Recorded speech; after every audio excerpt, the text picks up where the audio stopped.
はい、どうも皆さんこんにちは。本日もですね、サブスタン 3D 道場を、ご覧いただきまして誠にありがとうございます。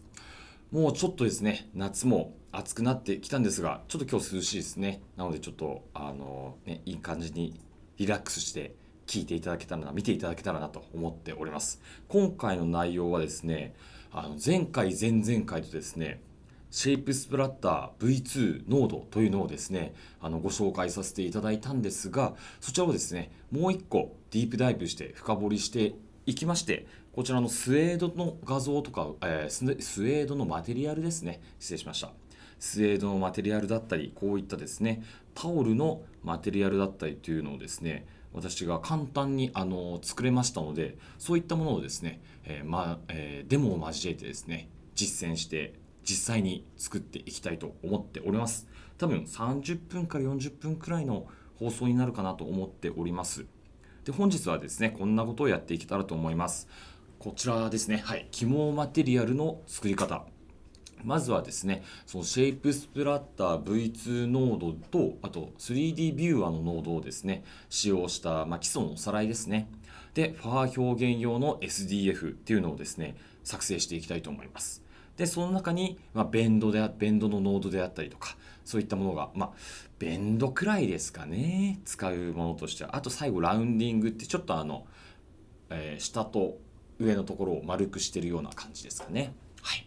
あとですね、そのシェイプスプラッター V2 ノードの外に出まして、ノイズのインプットであったりとか、で、カスタムインプットを、ですね、カスタムインプットを、インプット、ロテーションのインプットにつなげまして、それをペインターに送るとか、そういったこともですね、ご紹介できればなと思っております。ではですね、実際にやっていきたいと思います。はい、こちらデザイナーの画面で一応ですね、こんな感じかなっていうのを用意しておきました。すごく結構デザイナーにしてはシンプルなノードになっているのではないかなと思っております。ではですね、まず早速やっていきましょう。コントロール N で、このマテリアルのですね、ベーシックなベースの OpenPBR と、を使っていきたいと思います。ただですね、このシェイプスプラッター V2 のですね、皆さん、テンプレートもございます。で、それが、オールテンプレイツとか見ていくと、下の方にですね、こちらですね、ラスティボルトというですね、ちょっと待ってくださいね。これでいけるかな。起動した。このラスティボルツというですね、テンプレートがございまして、これがですね、シェイプスプラッター V2 をですね、使用した、テンプレートの作例となっておりまして、どんな風にこのマテリアルが作られているのかというのをですね、中を見て、把握できるような形となっておりますので、ぜひぜひこちらもですね、参照いただきたいと思っております。はい、それではですね、こちらを使って、まずクリエイトですね。はい、そうするとこの画面ですね。はいはいはい。ちょっとですね、ラウンドキューブにしていきたいと思います。はい、こんな感じですね。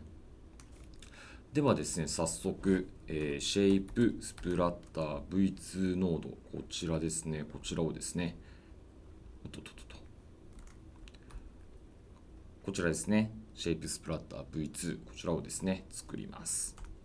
はい、そうするとですね、デフォルトでは、このようにですね、キューブ状、キューブの形がですね、並べられているものがわかるかと思います。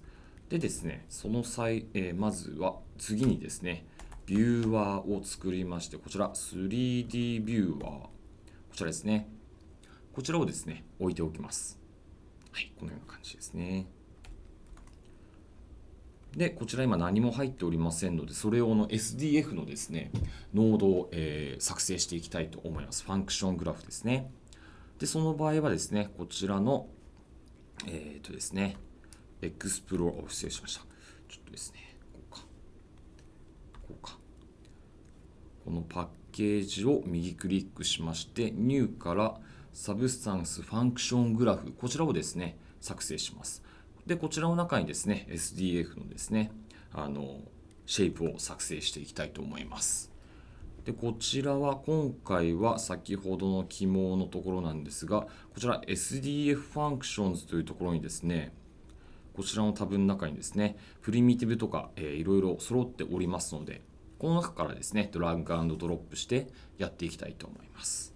はい、まずはこちらですね、このコーンをですね、このようにドラッグ&ドロップします。で、そしてですね、まず一つやりましたら、こちらを右クリックしまして、このセットアップ、セットアズアウトプットノード、こちらをですね、クリックします。そうすると黄色くなりますので、これがですね、最終的に、表示されるノードといったところとなっております。ここまで来ましたら、一旦ですね、このサブスタンスグラフの中に戻ります。そして、その中でもう、ですね、まずはビューワーの中にですね、こちらの右側のプロパティにございますエディットファンクション、こちらをですね、クリックしまして、ビューワーの中に入りたいと思います。はい。そしてですね、先ほど作りましたこちら、ファンクショングラフ、これもう右クリックしてリネームしておきましょう。例えば、ファーデモとしておきます。で、こちらをドラッグ&ドロップしまして、これもですね、右クリックして、こちら、セットアズアウトプットノード。こちらをですね、適用していきます。はい。はい。そんでもってですね、サブスタングラフ内に行きまして、3D ビューはどんな風に見えるのか。はい。先ほどのですね、コーンが見えてきましたね。で、これでですね、一つ目の設定は完了なんですが、私がですね、結構おすすめしたいのがですね、こちらの 3D ビューのですね、下の方にあります、ここですね、バウンディングフレームというものがございます。こちら、バウンディングフレーム。デフォルトではですね、オフになっているんですが、こちら、クリックしましてオンにしますと、このようにですね、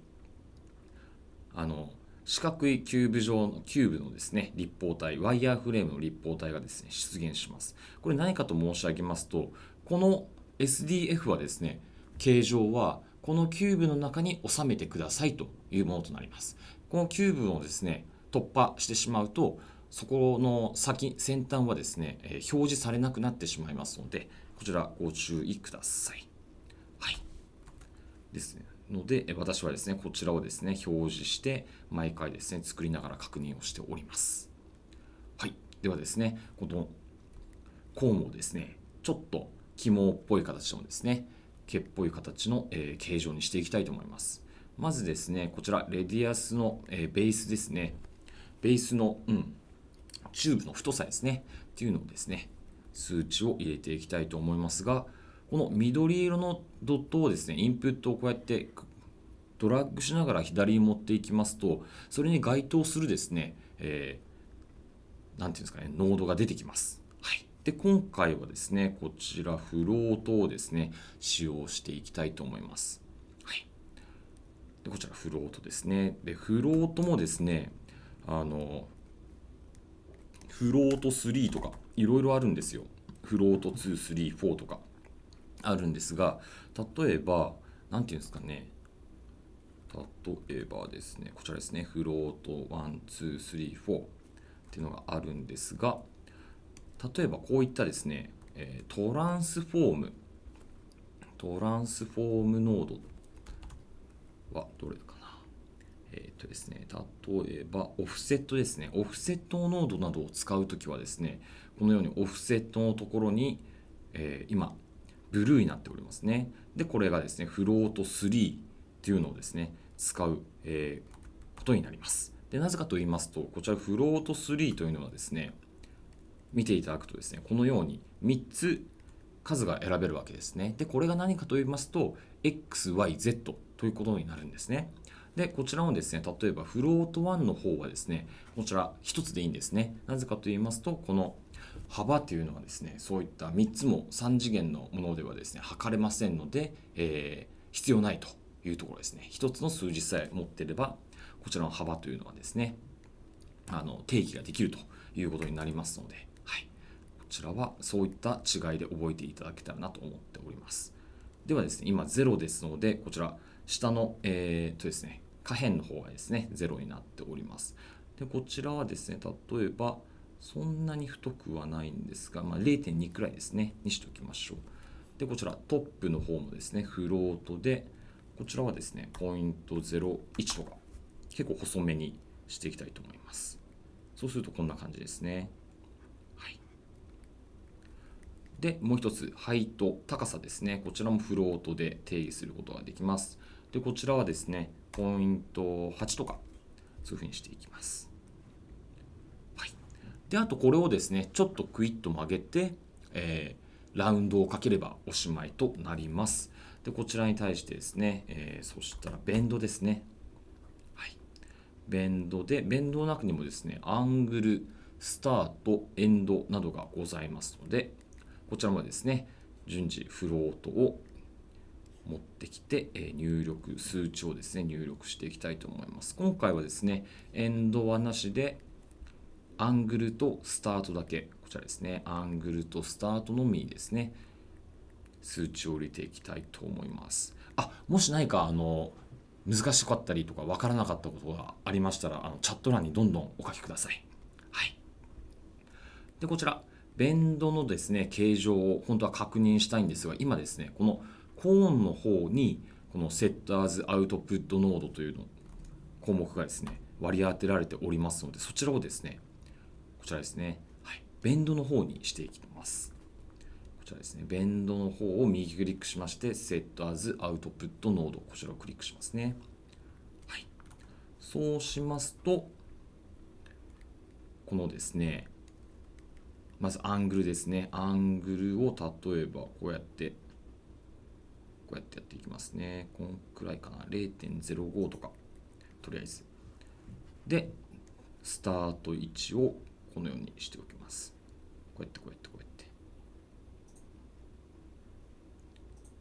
んな感じですかね。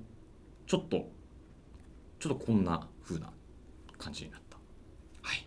こういった形状がですね、作りました。はい。そしてですね、もう最後、ラウンディングですね。ラウンディング。こういったノードもですね、ここら辺のオペレーションズとか、こちらのですね、ファンクションオペレーションであったり、プリミティブじゃなくてですね、オペレーターの中にですね、このようにいろいろ入っておりますので、忘れても全然大丈夫です。はい。ユニオンとかっていうのは、ガッチャンコしたりとか、ブーリアンのことですね。はい。で、こちらラウンディングも新しく、作ったノードですので、右クリックして、こちらの、Set as Output Node、こちらをですね、クリックします。はい。そうしますと、もうデフォルトでですね、デフォルトの値が決まっておりますので、これでもいいんですが、もうちょっとですね、コントロールしたいと思いますので、こちらもフロートを入力していきます。フロートの、例えば、こんなもんかな。はい。0.04 とか。で、少しですね、ちょっとこの、ベースの下辺の下の部分が少し太いかなと思いますので、例えば、16とか、0.16 とか。はい。良さそうですね。こんな感じで、この起毛のですね、ベースとなる SDF は完成しました。はい。もうすごく簡単ですよね。結構。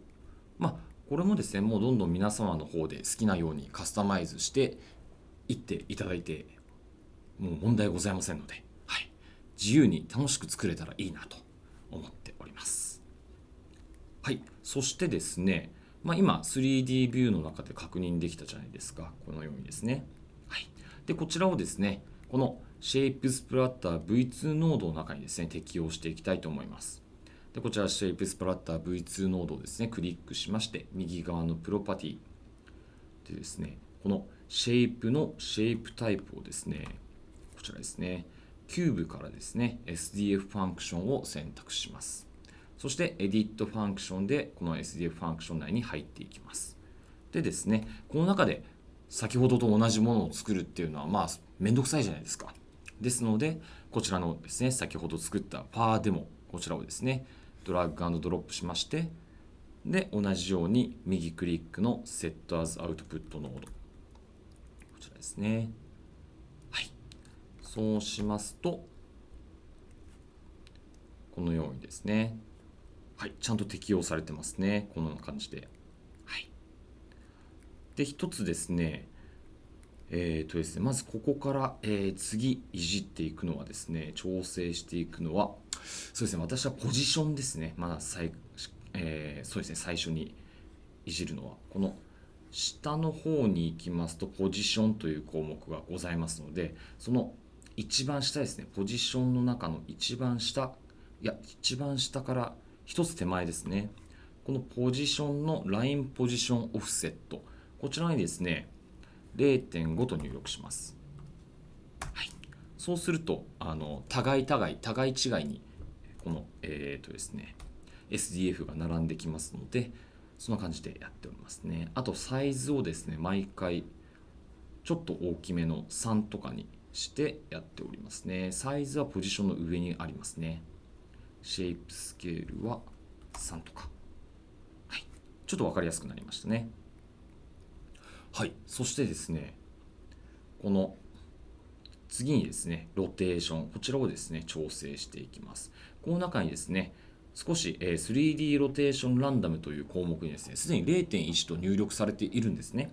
ですので、少しいろんな方向を向いている子たちが紛れ込んでいるというふうになっております。例えばこれをですね、0にしますと、はい、こんな感じですね。ですので、ちょっと 0.1 のは生かしたままで、このようにしていきます。でですね、こちら 3D ロテーションの X とかをですね、ちょっとこのようにですね、やっておきます。ただですね、こちら注意が必要なんですが、このようにやりすぎてしまいますと、この下の底辺の部分のですね、形状も見えてきてしまいまして、これはですね、起毛ってやっぱり、起毛といいますか、その生地の上に毛羽立っている状態じゃないですか。だからこういったところは見えないはずなんですね。ですので、これもやりすぎず、ちょっとこんな感じで 0.1 くらいに抑えておきまして、これもですね、他のパラメーターもそうなんですが、ちょっとやりすぎず、やりすぎず。Z はそこまであれか。Z はそこまであれですね。変えなくても大丈夫ですね。で、Y も少しでいいですね。X もそんなに変えなくていいですね。はい。はい。こんな感じでですね、作っておきます。で、そしてですね、この中に、ここのですね、このロテーションの項目の中にですね、こちらですね、3D ロテーションマップマルティプライヤーというのがございます。こっちか。こうですね、3D ロテーションマップマルティプライヤー。こちらをですね、使って起毛の表現をしていきたいと思います。ですので、もうほぼほぼセッティングは完了しておりますという感じですね。で、こちらはですね、今回はですね、ガウシアンノイズ、こちらをですね、使っていきます。で、ちょっとスケールを例えば8とかにしまして、はい、こんな感じですね。で、こちらを、シェイプロテーション、ここにですね、つないじゃいます。で、このですね、ロテーションの中の先ほどの、こちらですね、3D ロテーションマップマルティプライヤー、こちらをですね、例えば X、このようにですね、ちょっと下が見えない程度に、このように入力をしていきます。XYZ。もうこれはですね、お好みな感じで大丈夫です。はい。はい、例えば、こんくらいちょっと数値をですね、いじってみました。ただ全然今、起毛感見えないですよね。ですので、こちら密度をですね、アマウント、この X アマウント、Y アマウントをですね、変更していきたいと思います。今、デフォルトでは16となっておりますので、ちょっと大きめに256と256。そうすると、こんな感じですね。遠目から見るとこんな感じ。ちょっと見えなさそうですね。なんか、見えるやり方ないのかな。はい。ちょっとですね、こんな感じで、もうちょっとノイズが分かりやすくなればいいかな。12とか。はい。ちゃんとですね、このノイズと、同じような感じですね。起毛感が本当はですね、見えております。ちょっとマテリアルの方にですね、割り当てをしてみましょう。この状態でね、一回やってみましょう。で、こちら一番上がですね、ハイトの情報となっておりまして、それをですね、こちらの右側のこの子たちにつなげていっちゃいます。ですので、ちょっと少しでもですね、ノードをですね、綺麗に見せるために、このドットノードをですね、使います。で、ドットハイト、ドットノード、先ほどのハイトをですね、持ってきます。で、例えば、こちら、ハイトや、ノーマル、またアンビエントオクルージョン、これらにですね、つなぎます。そうするとですね、こんな感じですね。はい。こんな感じですね。ちょっと、こんくらいが見やすいかな。はいはいはい。はい。こんな感じですね。なっております。少しですね、ノーマルマップが非常に強くかかっておりますので、例えば、123、3000とか。そうするとこんな感じになりますね。少し弱くなりましたね。はい、こんな風にですね、もうちょっとアンビエントオクルージョンとかも、ちょっとな、もっと、スケールは1000とか、いや、2000くらいがいいかなって感じですかね。はいはいはい。いろんな情報が来てる感じですね。はい、こんな風な感じですかね。で、もうちょっとですね、見やすくしたいなと思うときはですね、こちらの、ディスプレイスメントのですね、設定を変更していきましょう。こちらですね。ウィンドウからハイトスケールを2とかにしまして、テッセレーションは16。合ってますね。大丈夫ですね。で、こんな感じにすると、少し見やすくなったりとか。あとはですね、少しですね、こちらのレイトレーシングの方もですね、オンにしてみたりすると、起毛感っていうのがですね、分かりやすく、見えやすくなるかなと思っております。先ほどからですね、私の方もテストしてるんですが、デザイナーよりもやっぱちゃんとマテリアル、モデルに割り当ててみてですね、シェイプで確認して、ペインターで確認した方が分かりやすかったりしますね。はい。こちらがですね、ベースの、基礎的なやり方となっております。すごく簡単でしたよね。はい。で、例えば、じゃあこちらを、ですね、名前を変えまして、ファーデモテストというふうな感じにしておきます。で、これをちょっとですね、セーブしますね。はい。じゃあ、このまま一旦ですね、出してみたいと思います。ペインターこちらに準備しておりますので、ちょっとですね、出してみますね。このままですね、ペインターの方に持っていきたいと思います。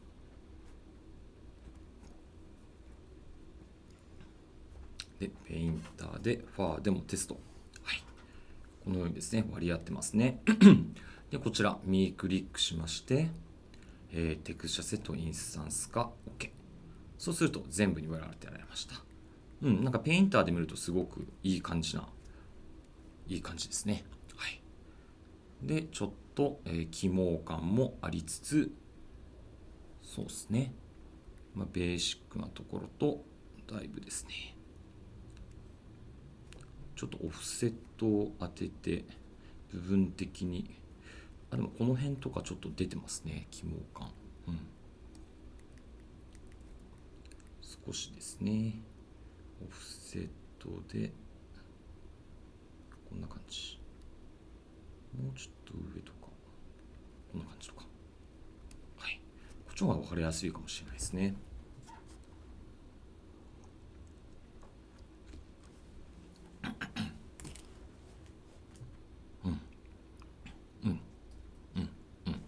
なんか、この下腹部あたりがちょっと起毛感出てるのが見えるかなと思います。はい。でですね、ベーシックなところはこういったところとなります。で、少しですね、もうちょっとレベルを上げていきたいと思います。で、ここにですね、もう一つだけディテールを入れていこうかなと思っております。ちょっとこういった起毛のマテリアルですので、スペキュラーはですね、0にしておきますね。はい。スペキュラーとメタルネスは0としておきます。で、もう一つはですね、こちら、シェイプスプラッタ V2 ノードから、一つ作った後にですね、この毛先のですね、ここのですね、中にディテールを入れないのってちょっともったいないじゃないですか。ですので、なんとか頑張ってですね、この中にディテールもですね、ちょっと差し込みたいかなと思っております。ではですね、シェイプスプラッター V2 の、マッパーグレースケールですね。こちらを持ってきまして、このようにですね、つなげちゃいます。はい。で、こちら、つなげたところでですね、何も反応がございません。ですので、このパターンインプット1、こちらですね、パターンインプット1、こちらにですね、テクスチャーをですね、つなげたいと思います。今回はファーの2をつなげまして、ただこれだとですね、ちょっとこれですね、これだと少しですね、細かい感じのテクスチャーになってしまいますので、こちらをですね、クロップします。クロップグレースケール。はい。で、もっとこんな感じでどんどんちっちゃくしまして、このくらいでしょうかね。はい。で、こちらをですね、パターンインプット1に割り当てます。そうすると、このようにですね、一応テクスチャとして、ラッピングされるというような感じですね。ただ、テクスチャがですね、少しまだ大きいですので、このシェイプスプラッター V2 マッパーグレースケールの、プロパティの下ですね、UV タイリングと UV スケールがございます。こちらをですね、ポイント2とかにしておきますね。で、タイリングをもうちょっと下げていくと、このくらいかな。はいはいはい。もうちょっとポイント3とか、ポイント4とかにしておきましょうかね。そうですね。ちょっとディテールっぽい感じのが入ったらいいかなと思う感じです。はい。で、こちらをですね、ノーマルとしてノーマルマップを作っておきます。はい。で、こちらとですね、この状態の中の先のディテールとこちらの状態のものをですね、ガッチャンコするというのがですね、はい、基礎的なところとはなります。スケール3になってますね。大丈夫そうですね。ですので、これもですね、一回こちらをですね、あんまりそうですね、こっちもノーマルにしておきましょう。ですね、ノーマル。で、このノーマルからこのようにですね、違う。ノーマルじゃなかったですね。ノーマルコンバインですね。例えば、ノーマルコンバイン。で、こちらと、こちらをガッチャンコすると、こんな感じですね。はい。ディテールがつくようになりました。で、これをこういうふうにする。そうすると、ちょっときましたね。はい。こんな感じで。で、結構細かいところかもしれないんですが、こういうふうな感じでやると、よりですね、ディテールが出てくるかなと思います。あとはですね、このですね、例えば今、これで見えてる感じだと、少し、なんていうんですかね、普通の、タオル生地とか、そういったところに使えるかなと思うんですが、ちょっとですね、違いがございまして、こちらですね、アマウント、最初に256で出した時と512倍で出した時の違いはこちらとなります。少し見えづらいかもしれませんが、256の場合はですね、さっき言ったタオル感とか、そういった感じになるんですが、512の場合、よりですね、密度が密集しまして、少しスウェード感があるようなマテリアルをですね、作ることが可能となります。では、ちょっと違いをですね、実際に見ていきたいと思います。例えば、今こちらがですね、256ですね。で、こちらをですね、512に変えたものを出力したいと思います。512と512。はい。で、こちらをですね、このように、send to printer。はい。で、自動的にアップデートされるはずです。はい。よりやはり先ほどより細かくなりましたね。そうですね。で、もしかしたら中のディテールは少しそうですね、ディテールチャンネルで見ればいいかな。ですね、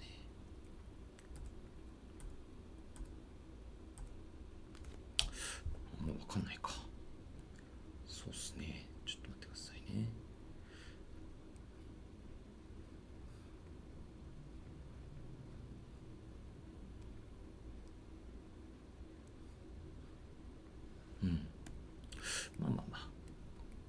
はい。んな感じでなりまして、ちょっとですねレンダリングをかけてみてみたいと思います。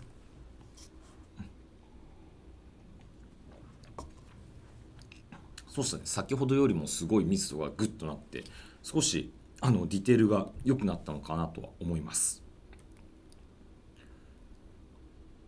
はい、でやっぱりちょっとスウェード感もいけるんじゃないかなって感じがしますね。スウェードですのですごい短い、毛の長さにすればよりそこら辺もですね再現できるような感じにはなるかと思います。はい、そしてですねもう一ついきたいと思います。はい、ここから来ましたらちょっと待ってくださいね。一回確認しますね。先ほどちょっとどこまで今回お見せしようかなっていうところですね。そうですね。こちらをですね使っていきたいと思います。そうなんですよね。あとカラーリングもやっちゃってって感じがいいですね。もう2つくらいですかね。今ですね、すいません、ちょっと喉が。今ですね、このすごい近くに行くと分かるんですが、この起毛の下地にですね、何もついてないんですよ。で、ここにですね、ちょっと布地っぽいディテールを持たせた、下地をですね、入れていきたいと思います。ですので、使うのは Weave2 ですね。こちらのノードですね。で、こちらを繰り返しじゃない、スケールをですね、130とかにしておきます。結構もう多めに。そうすると、もう、これがね、すごいもう割れしちゃうみたいな感じですね。そうか。あんまり伝わらないですね。失礼しました。ですね、あと、スクラッチ、ディレクショナルスクラッチーズというのをですね、使うんですが、こちらもスケールどんくらいだっけな、20とかだったっけな。で、角度を60とかにしまして、アングルランドも 0.1 とかですかね。はい。で、この2つを使って、ディレクショナルワープ。ほい。ほい。をですね、こんな感じで使います。インテンシティは3くらいで、いや、2くらいでいいですかね。はい。こんな感じですかね。はい。で、こちらをですね、ノーマルマップしまして、はい。こんな感じですね。で、先ほどのですね、こちら、こちらじゃないですね。こちらのノーマルとですね、普通にブレンドしちゃいます。ブレンドで、こっちのノーマルと、こっちのノーマルを、このように。そうすると、先ほどの、このですね、突起の下地にですね、ちゃんとこの布地が入り込んだ状態となります。今ですね、見ていただいたら分かるように、このちゃんとアルファで抜かれてるんですね。ですので何もない状態なんです。ですのでそこに対してですね、こういうふうに入れてあげるといった感じですね。で、先ほどガッチャンコをつなげたですね、のがこちらなので、こちらをですね、入れ替えていきます。はい。はい、そうするとですね、この下にもちゃんと下地がちょっとですね、下地が分かりづらいので512ではなくて64とかにしておきましょうかね。アマウント密度64。そうするとちゃんとですね下地も分かりますね。先っちょのこれの分かりますね。ノーマルマップで作ったこちらですね。このファーの先っぽのマテリアルですね。こちらもですね分かりやすくなりました。はい、これは確認のためですのでね、はい、戻しますが、2頃512でいいか、512で、はい、こちらでですね、アルファ、マテリアルとして出力しても下が抜けてないような感じというのがですねできるようになりました。そしてですね、あとカラーですね。カラーの方はですね、結構簡単にやっていきたいなと思うのですが、こちらからですね、こっちからやったんだっけ、ちょっと確認しますね。そうですね。大元の方からやってますね。で、ハイトトゥーノーマルのコンプのみたいな感じで、で、ちょっと薄めに、カラーをですね、作って出したいと思います。ですね、ハイトトゥーノーマルですね。ハイトトゥーノーマル。違う、ノーマルトゥーハイトですね、今回は。で、こっち。はい。で、こちらに対してですね、グラディエントマップを入れまして、ちょっとですね、黒が黒すぎるので、エディットグラディエントのこちらをですね、もっと、こんな感じにしていきたいと思います。で、ちょっとここの白を、白でいじれちゃったらいいかなとか思いつつ、ブレンドとユニフォームカラーでいきたいと思います。これ切っちゃって、ユニフォームカラーを例えば、こういったですね、薄い青、こんくらい。で、こうかな。で、ですね、マルティプライでどうなるか。そうですね。で、こちらをですね、カラーとして風に出しちゃいます。で、少し、ポイント3とかにしようかな。やっぱ青みが強すぎたので、ちょっとこんな感じで今出しております。はい。こんな感じでですね、はい。できましたね。で、最後ですね、こちらにですね、この今、ゴーシャンノイズ使ってるんですが、インプットノードをですね、作りまして、インプットグレースケール。はい。こちらをですね、このように、ロテーションのマップのロテーションシェイプですね、の方につなげます。では、これをですね、まず、ペインターに持っていきまして、見てみましょう。ペインターに持っていって、で、ペインターでちょっとカスタマイズできるような感じで終われればなと思っております。はい。先ほどの一応ですね、ちょっと 0.1、ランダムロテーションが入った状態がこちらとなっておりますね。なんかこれでも結構いい感じの、マテリアルになってるんじゃないかと思いますが、ちょっと見てみたいと思います。悪くはないって感じですかね。はい。ではですね、一応この下にですね、今回の、ちょっとですね、こいつじゃない。こっち。ちょっとですね、確認用に塗りつぶしレイヤーを使ってやっていきたいと思います。はい。こんな感じで。で、こちらにですね、塗りつぶしレイヤーありまして、ですね、例えば何かしらの、何でもいいんですが、アローとか形状とか、ロゴでもいいんですけどね。これにしておきましょうか。はい。これをですね、マスクとしてこのように作っておきます。はい。これをもうちょっとどうしようかな。いいか。ちょっと、このままでいいか。ですね、フィルター追加の少し、ブラーをですね、こういうふうにやっておきますね。はい。で、こちらをですね、アンカーポイントを追加、にしておきます。で、こちら、そうですね。これは来てんのかな。画像入力ありますね。はい。でも本当に簡単なんですが、こちらをですね、適用したものに対して、この画像入力、先ほど設定したインプットですね。ここに対して今作成したですね、アンカーポイントが出てこない。アンカーポイント。これマスクでやってるからかな。ちょっと待ってくださいね。このアンカーポイントが出てこないですね。ちょっと一旦やめまして、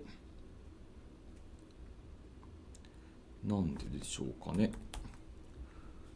ファーでも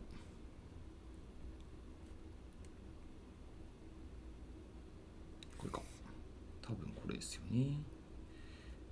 はい。で来ましたね。はい。アサインし直してきましたね。はい。こんな感じですかね。はい。こうやってですね、例えばこちらのですね、これをですね、今矢印をですね、こんな風に移動してもこうやってちゃんと反映されるような感じになっております。もちろんスケールもですね、こうやって大きくすることができます。はい。そうですね、こんな感じですね。これちょっと見てみたいと思いますね。そうですね。はい。こんな感じですね。3D ロテーションがあれば、ちゃんと肝をそういった形に、コントロールすることができるといった、作例、そして作り方のですね、ご紹介でした。はい。そうしてですね、ちょっとね、私もこんだけ簡単に、今まで結構、そのファーのマテリアルとか作成するの難しかったと思うんですよ。なんですが、やっぱりこの SDF っていうのですね、3D をですね、扱えるノードが登場したことによりまして、それが一気にすごく簡単になりました。今まで使ってた時間がですね、すごく一気に短縮されたと思っております。ですので、私もまたまた別のですね、ユースケースとか作例とか思いついたら、はい、こちらはですね、トライしていきたいと思っております。一応ですね、はい、本日の配信はこんな感じとはなるんですが、質問もチャットも大丈夫そうですよね。はい。ですので、一応、次回はですね、そうですね、まだ内容も決まっておりません。で、そうですね、夏休み明けですので、一応ちょっとまだノープランという感じで、いつも通りな感じでございます。はい。ですので、何かしら、アップデートか、作りたいものがあったら皆さんにお届けしたいと思っておりますので、次回もぜひぜひよろしくお願いいたします。それでは皆さん、良い夏をお過ごしください。